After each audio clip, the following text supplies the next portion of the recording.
So all was cleared, and to the field they haste, but first from under shady arborous roof, soon as they forth were come to open sight of dayspring, and the sun who scarce uprisen, with wheels yet hovering o'er the ocean brim, shot parallel to the earth his dewy ray, discovering in wide landskip all the east of paradise, and Eden's happy plains. Lowly they bowed adoring, and began their orisons, each morning duly paid in various style, for neither various style nor holy rapture wanted they to praise their Maker, in fit strains pronounced or sung, unmediated, such prompt eloquence flowed from their lips in prose or numerous verse, more tunable than needed lute or harp to add more sweetness, and they thus began.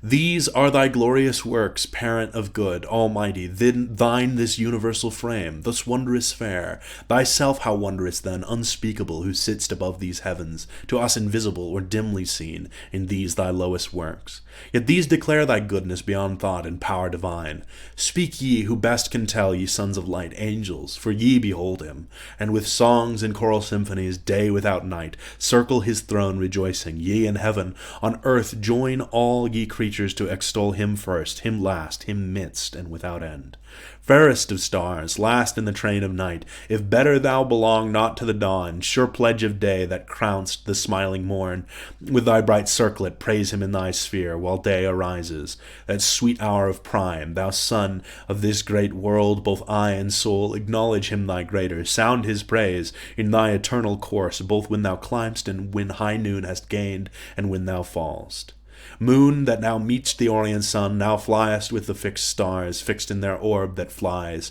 and ye 5 other wandering fires, that move in mystic dance, not without song, resound his praise, who out of darkness called up light, air, and ye elements, the eldest birth of nature's womb, that in quaternion run perpetual circle multiform, and mix and nourish all things. Let your ceaseless change vary to our great Maker still new praise, ye mists and exhalations that now rise from hill or steaming lake, dusky or gray, till the sun paint your fleecy skirts with gold, and honor to the world's great author rise, whether to deck with clouds the uncolored sky, or wet the thirsty earth with falling showers. Rising or falling, still advance his praise ye winds, that from 4 quarters blow, breathe soft or loud, and wave your tops, ye pines, with every plant in sign of worship wave. Fountains in ye that warble as ye flow, melodious murmurs, warbling tune his praise. Join voices, all ye living souls, ye birds that singing up to heaven gate ascend. Bear on your wings and in your notes his praise, that ye that in waters glide, and ye that walk the earth, and stately tread or lowly creep. Witness if I be silent, morn or even, to hill or valley, fountain or fresh shade, made vocal by my song, and taught his praise. Hail, universal Lord, be bounteous still, to give us only good, and if the night have gathered aught of evil or concealed, disperse it, as now light dispels the dark. So prayed they innocent, and to their thoughts firm peace recovered soon, and wonted calm. Unto their morning's rural work they haste, among sweet dews and flowers, where any row of fruit trees over would reach too far their pampered boughs, and needed hands to check fruitless embraces. Or they led the vine to wed her elm. She spoused about him twines her marriageable arms, and with her brings her dower the adopted clusters to adorn his barren leaves. Them thus employed beheld with pity heaven's high king, and to him called Raphael, the sociable spirit that deigned to travel with Tobias, and secured his marriage with the 7 times wedded maid. Raphael, said he, thou hearest what stir on earth. Satan from hell, scaped through the darksome gulf, hath raised in paradise, and how disturbed this night the human pair, how he deigns in them at once to ruin all mankind. Go, therefore, half this day, as friend with friend, converse with Adam in what bower or shade thou find'st him, from the heat of noon retired, to respite his day labor with repast or with repose, and such discourse bring on as may advise him of his happy state, happiness in his power, left free to will, left to his own free will, his will though free, yet mutable. Whence warn him to beware, he swerve not too secure, tell him withal his danger, and from whom, what enemy late fallen himself from heaven is plotting now the fall of others from like state of bliss, by violence, no, for that shall be withstood, but by deceit and lies. This let him know, lest wilfully transgressing he pretend surprisal, unadmonished, unforewarned. So spake the Eternal Father, and fulfilled all justice, nor delayed the winged saint, after his charge received, but from among thousand celestial ardors where he stood, veiled with his gorgeous wings, upspringing light, flew through the midst of heaven the angelic choirs, on each hand parting, to his speed gave way, through all the imperial road, till at the gate of heaven arrived, the gate self-opened wide on golden hinges turning, as by work divine the sovereign architect had framed, from hence no cloud to obstruct his sight, star interpose, however small he sees, not unconformed to other shining globes, earth and the garden of God, with cedars crowned, above all hills, as when by night the glass of Galileo less assured observes imagined land and regions in the moon, or Pilate from amidst the Cyclades, Delos or Samos, first appearing kens a cloudy spot. Down thither prone in flight he speeds, and through the vast ethereal sky sails between worlds and worlds with steady wing, now on the polar winds, then with quick fan winnows the buxom air, till within soar of towering eagles, to all the fowls he seems a phoenix, gazed by all as that sole bird, when to enshrine his relics in the sun, bright temple, to Egyptian Thebes he flies. At once on the eastern cliff of paradise he lights, and to his proper shape returns. A seraph winged, 6 wings he wore, to shade his lineaments divine.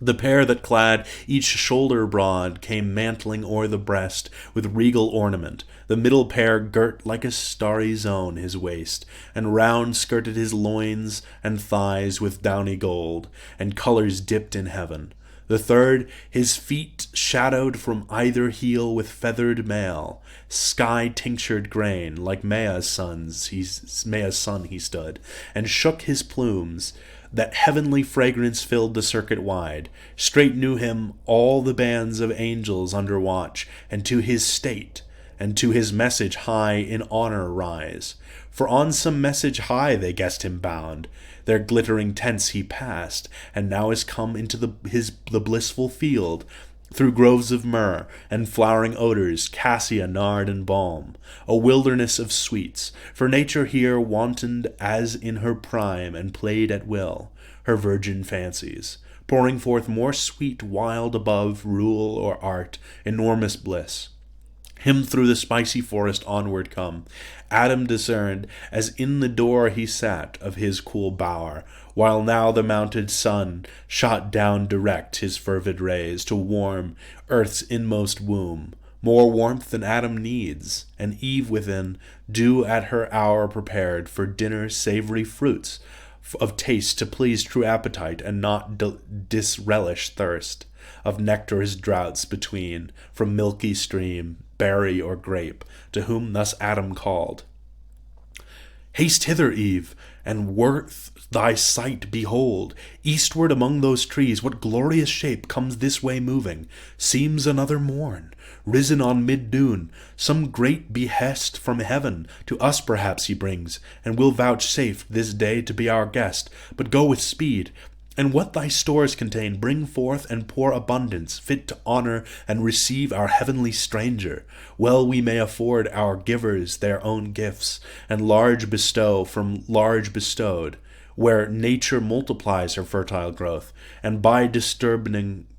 grows more fruitful, which instructs us not despair." To whom thus Eve, "Adam, earth's hallowed mould, of God inspired, small store will serve, where store all seasons ripe for use hangs on the stalk, save what by frugal storing firmness gains, to nourish and superfluous moist consumes. But I will haste, and from each bough and brake, each plant and juiciest gourd, will pluck such choice to entertain our angel guest, as he beholding shall confess that here on earth God hath dispensed his bounties as in heaven."